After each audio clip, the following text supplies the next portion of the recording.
Assalamu alaikum dear students. I am your course instructor Aisa Yusuf for the subject of gerontology and geriatrics physical therapy. Today we are going to learn about dementia, another psychological condition which is prevalent among elderly patients. After today's lecture, you are able to learn how cognitive and psychological changes associated with aging, how one of those conditions, dementia, will reduce functional performance in later life, how dementia can be assessed and what are its clinical manifestations, what are different management strategies to overcome dementia. In today's lecture, you are going to cover about its introduction, its prevalence, and etiology, sign and symptoms, diagnosis, how we can make diagnosis of dementia, evaluation of contributing factors in dementia, and general management strategies. First of all, introduction. Dementia is a progressive degeneration in intellectual function and other cognitive skills, leading to a decline in the ability to perform activity of daily living. Diagnosis is by history and physical examination as well as mental examination. As dementia is the memory loss. In simple words, is dementia we referred as memory loss.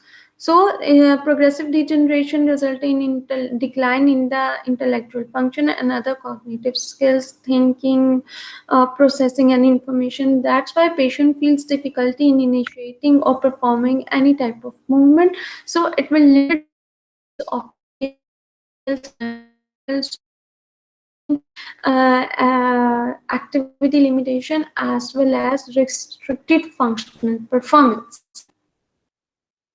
Now, what is the essentials of dementia in geriatric population? One of the most common causes of hospitalization, morbidity, and mortality among the elderly is dementia. Mild slowing of the cognitive processes is with normal aging and by itself doesn't suggest dementia. As all we have sometimes forget about something or maybe skip from our mind if we have to do some work, that is normal, but and it doesn't suggest dementia. But self-reported memory loss in elderly patients whose function normally is often caused by aging or depression rather than dementia. Dementia is typically preceded by a state of mild cognitive impairment which may last for several years. So, for dementia to be diagnosed or for dementia to be present, the state of mild cognitive impairment will be last from several years. So, it should have some chronic history. If a patient reported suddenly that I may suffer from dementia or memory loss, that doesn't mean it is typically dementia. It means it patient may have some depression or maybe due to some comorbidities. So for dementia, it should be chronic. In every patient, evaluation for dementia requires a thorough review of drafts. For most patients with mild to moderate dementia, being as a familiar, supportive environment and remaining active enable them to compensate and may slow the decline in function. So as we have discussed it earlier, treating depression, which is common among patients with dementia, may improve function and quality of life. It's obvious that the patient who loses everything in the memory may cause depression or may feel negative vibes, which may affect their function. So, by improving depression, it may resolve. And when depression will be resolved, the patient's function and quality of life will be improved along with dementia. Now, what is the prevalence of dementia? It is characterized by cognitive decline and normal sensorium. Prevalence of dementia doubles every 5 years after age 60 until about 90 years of age. Dementia affects only 1% of people aged 60 to 64, but 30 to 50% of those more than 85 years old. Dementia is the leading cause of hospitalization among the elderly, and the prevalence among elderly nursing home residents is estimated to be 60 to 80%. Dementia is different from age-related loss of memory, which is much milder, is not substantially progressive, and doesn't significantly impair the function. While dementia substantially progresses and it impaired the function. In people with age-related memory loss, cognitive performance is essentially unimpaired, but they may require extra time and requirement. They learn new information, recall previously learned information, but do so less effectively. While patients suffering from dementia was unable to learn new information and recalled some previously learned information. But age-related memory loss patient can do it, but less effectively. Now, there are some causes of dementia. Number one is associated with amyloid beta protein, which is Alzheimer's disease. Number second is associated with tau protein disturbance, frontal temporal dementia, corticobasal ganglionic degeneration, or progressive supranuclear dementia. Alzheimer, as we have discussed in the Alzheimer disease, there is neurons damage or death of neurons, which results in different protein or formation inside and outside the neurons, which results in breakage of synapses, which is due to which dementia occurs in Alzheimer disease. So it can be associated with Alzheimer disease or tau protein disturbance in different regions of brain. It may be associated with Lewy bodies dementia. Lewy body dementia is a disease associated with abnormal deposits of a protein called alpha-synuclein in the brain. These deposits, called Lewy bodies, affect chemicals in the brain, whose changes in turn can lead to problems with thinking, movement, behavior, and mood, and Parkinson's associated dementia. It may be due to vascular lacunar state, multi-infarct dementia, and strategic infarct dementia. Due to stroke, when patient loses his memory, it may be due to lacunar stroke or hemorrhagic stroke or ischemic stroke.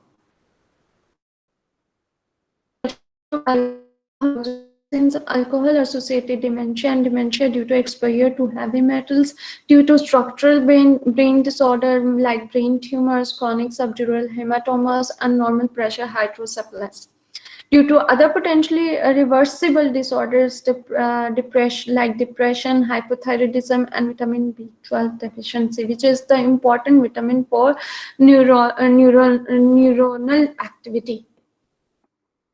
Now, after some causes, there are some signs and symptoms of dementia. The natural history varies depending on the cause of dementia. Typically, intellectual and other cognitive functions decline. Symptoms can be divided into mild, early, moderate, and severe, late signs and symptoms. Personality and behavior changes can be developed during any stage of dementia.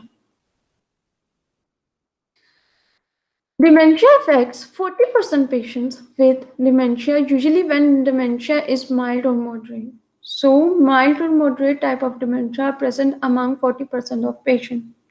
It may result weight loss, insomnia. Depression can aggravate disability in dementia, as we have discussed it earlier. Patients with dementia start losing weight before other symptoms appear. Motor and other focal neurological deficits occurs on different stages depending on the type of dementia. During mild dementia, there is short-term memory loss, there is aphasia, agnosia, or apraxia. Short-term memory is impaired, language function, word finding will be difficult. Aphasia is the impaired ability to comprehend or use of language. Patient is unable to use language. Agnosia is impaired ability to identify objects despite intact sensory function. In patient can't comprehend with the help of his touch stimulation that what type of object he is touching, uh, and the apraxia is the impaired ability to perform previously learned motor activities despite intact motor function. A mean unable, absence of doing motor function. While our body, our muscles, our bones, our nervous stimulus will be intact. Executive function is impaired, like planning and organization, as patient has short-term memory loss. Now, during mild dementia, there is progressive difficulty with formerly mastered complex activities like driving, moderately complex daily activities like instrumental activities such as opening the door, opening the knob, or opening the tap. Patient is less likely to take initiatives, difficulty in following directions, emotional liability is common, irritable and agitated, may not compromise sociability. Mean patient is not socially too much active. Now, moderate dementia. What are the signs and symptoms during moderate dementia? They will be impaired ability to perform simple daily activities. In the mild dementia, there is impaired ability in performing moderate to complex activities, while in moderate, simple daily activities will be difficult to perform. Cannot learn new information, normal environmental and social cues are not registered, time and place, increased disorientation. Lost familiar surroundings, for example, bathroom, bedroom, etc. Ambulatory but on increased risk of fall due to increased stage of dementia, increased severity of dementia. There will be personality changes like a patient will be irritable, self-centered, inflexible or angry more easily, more passive, general withdrawal from social institutions and depression. There will be difficulty in basic activities of daily living, fundamental tasks and activities necessary for which are the fundamental tasks and activities required for survival, like eating, bathing, roaming, dressing, bed mobility, transfers, etc. Reach in appropriate time period and to perform self-hygienic tasks. There is difficulty in reaching in appropriate time and to perform self-hygienic tasks. There will be psychotic symptoms like depression, etc., loss of self-recognition in the mirrors, worry the strangers are entered the home, misidentify other people, physically aggressive and agitated, sleep pattern are often disorganized. Now the severe dementia. What will happen in severe dementia? They will be impaired. The most basic activities, totally dependent on other people. Memory for recent and remote activities is completely lost. Unable to recognize even close family members. In the moderate dementia may be falsely identified, misidentify. But in severe dementia, patient is unable to identify the members of the family. His ability to walk is ability to walk is affected and lost in the last stages.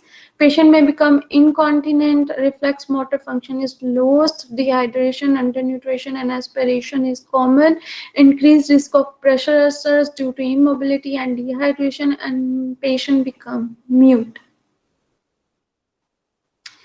Total functional dependence required that the patient be placed in nursing home. Nursing care may delay complications. And there is inability to describe symptoms by the patient, weak responses to infections, and stage of dementia results in coma and death, usually due to infections originating in the respiratory, skin, and urinary tract. Now, what is the difference between dementia and Alzheimer's disease? Dementia is a general term for a decline in mental ability, severe enough to interfere with daily life. While Alzheimer's is the most common cause of dementia, Alzheimer's is a specific disease, but dementia is not. So, in simple words, dementia is an age-related decline in the cognitive ability, But Alzheimer is a disease and it can cause dementia. Now, how can we diagnose the dementia? There are some steps which will help to diagnose dementia. Number one is the mental status should be evaluated at each regular checkup.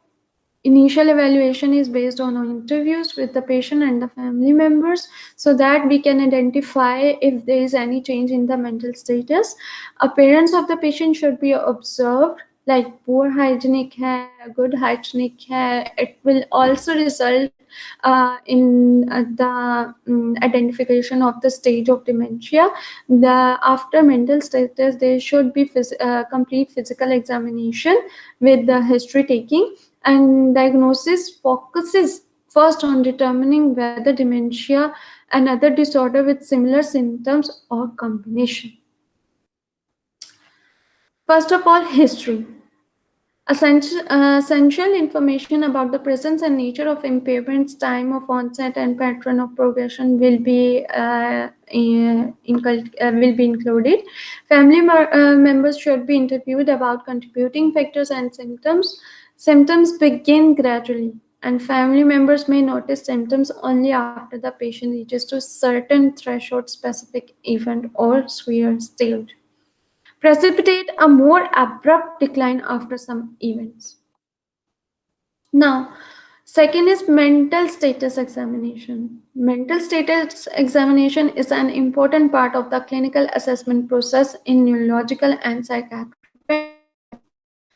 The main status used is the mini mental state examination, which is MMSE, also known as Falstein Mini Mental State Exam, which we have covered in our group assignment.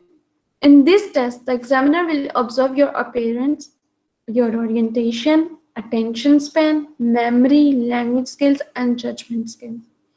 The purpose of mental status examination is to obtain a comprehensive one-time description of patient's mental state, which when combined with the biographical and historical information of the psychiatric history allows the clinician to make an accurate diagnosis and formulation which are required for coherent treatment plan.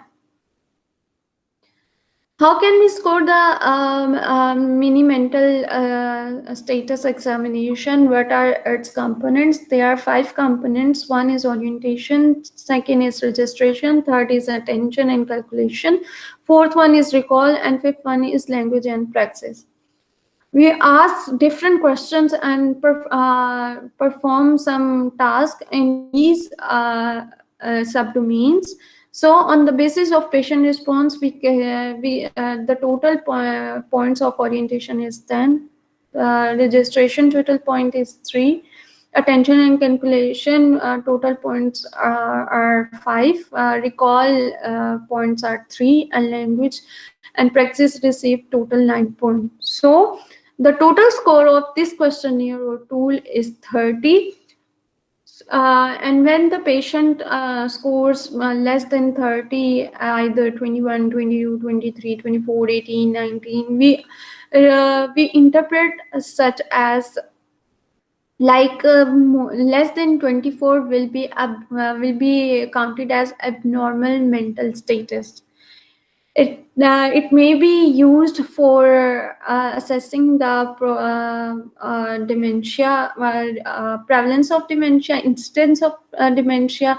Like if there is less than 21, then it will be increased risk of dementia, and if its value is above 25, then there is decreased risk of dementia. It may be assessed at the education level for assessing the child's cognitive skills. Either the child is able to pass or able to receive stress of higher classes or not. Like when we applied in the education, then if a person score 21, and then it is abnormal for 8th grade education. When a child scores less than 23, then abnormal for high school education, which is 9 or 10th, etc. And when the score is less than 24, then it is abnormal for college education.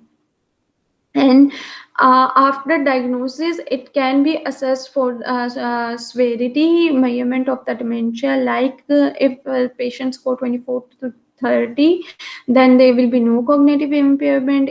If patients score between 18 to 23, then there will be mild cognitive impairment results in dementia. And when patients score 0 to 17, then there will be severe cognitive impairment or severe dementia. Now, there are some contributing factors like drug history, psychoactive drugs like sedative, hypnotic, antidepressant, anticholinergic drugs, and opioids. Just like delirium, these drugs also have contribution in the development of dementia. Many drugs can affect the cognition. That's why history of alcohol use should also be obtained. Now, journal management strategies.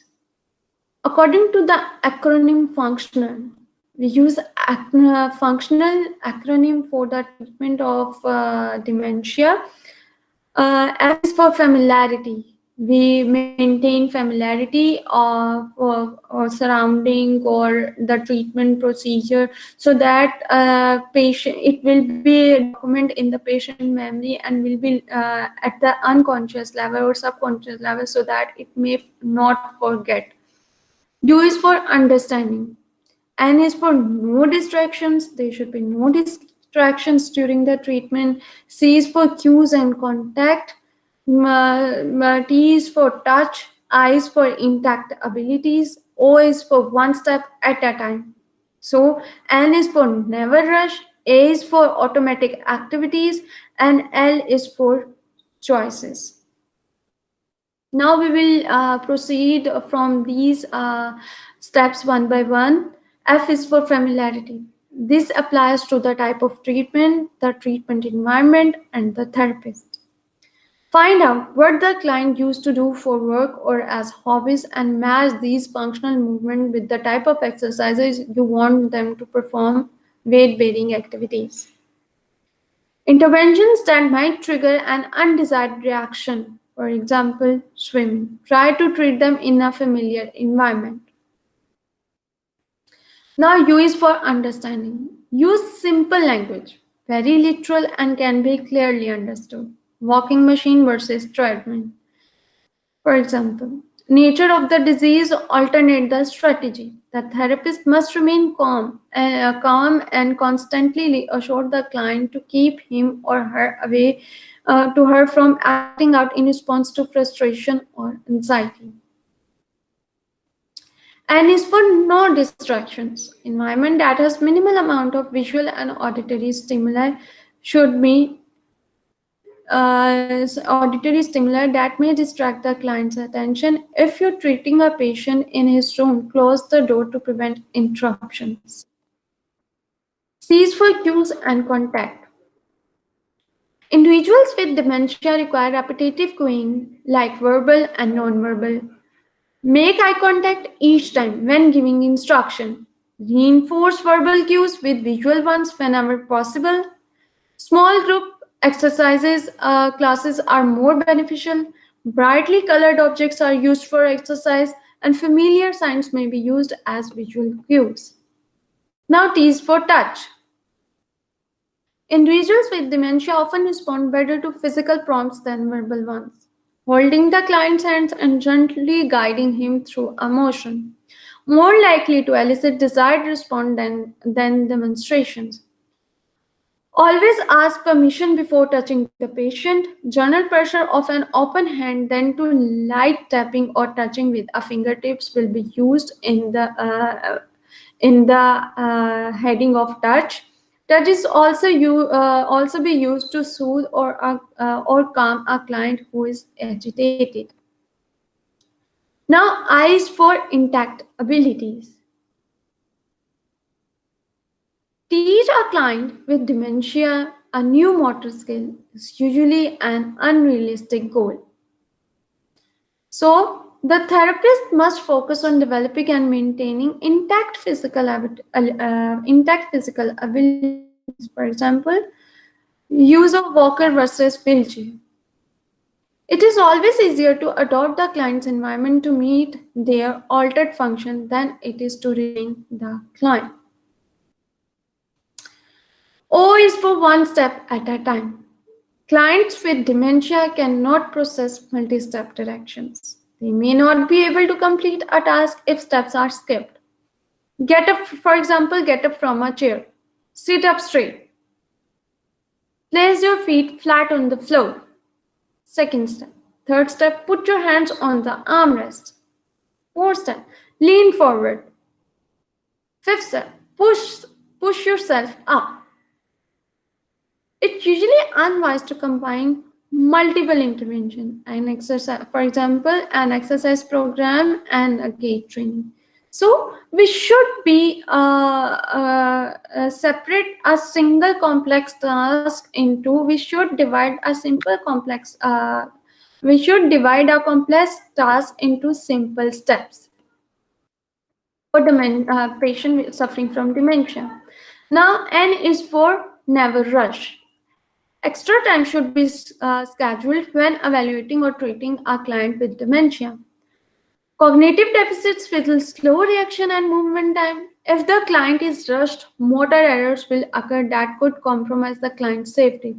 So see the patient for multiple short treatment sessions. They tend to fatigue easily. This will further compromise their ability to attend the task at hand. As for automatic activities, the best exercises are those that utilize more primitive automatic responses. For example, kicking or tossing a ball is a better way to strengthen leg and arms than lifting a weight. Small calf weights applied to the wrist or ankle during functional activities like walking, dancing. So, in a patient suffering from dementia, we should use functional activities for training or strengthening or other exercise program. L is for limit choices, which is the last treatment strategies. Avoid using forms or scales that ask the client to rate his or her pain or activity level. Questions that require a yes or no answer are best to use. Difficulty with open-ended treatment. What exercise would you like to do first today? This is the difficult question for a patient who is suffering from dementia, as he has short-term memory loss, so he couldn't recognize which exercise and what type of exercise he is performing or doing in the past days or past week. Would you rather ride the bicycle or take a walk? This is the good question that we limit the choices, either bicycle or a walk. Would you like to dance to sing to this song or that song? So it's beneficial when we limit the choices. So that's all from today's lecture. Hope you will understood it properly. If there is any confusion or you couldn't understand the topic, then note it down. We will discuss it in our interactive session. Thank you. Take care. Allah Hafiz.